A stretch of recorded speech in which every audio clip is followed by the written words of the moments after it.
அனைவருக்கும் பக்திவனம் சேனலின் அன்பான வணக்கங்கள். நாம் இன்று பிரதோஷ வழிபாட்டை பற்றி பார்க்கலாம்.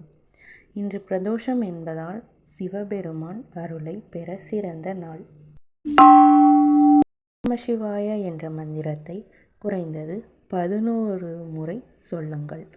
அதனால் மன அமைதி கிடைக்கும். சிவபெருமானுக்கு வில்வ இலை, துளசி, பூ ஆகியவை சமர்ப்பிக்கலாம். வீட்டிலேயே தீபமேற்றி 1 நிமிடம் அமைதியாக அமருங்கள். பிரதோஷ காலம் மாலை 4:30 முதல் 6 மணி வரை சிவனை தியானியுங்கள். பிறருக்கு உதவி செய்யும் மனதை வளர்க்கவும். அதுவே உண்மையான வழிபாடு. அதையே கடவுளும் விரும்புகிறார். ஓம் நமசிவாய. இன்று முடிந்தவரை ஓம் நமசிவாய என்ற சிவநாமத்தை சொல்லிக்கொண்டே இருங்கள். அவர் உங்கள் வாழ்வை வளமாக்குவார். ஓம் நமசிவாய. இது போன்ற ஆன்மீக சிந்தனைகளுக்கு பக்திவனம் சேனலை சப்ஸ்கிரைப் பண்ணுங்க. நன்றி.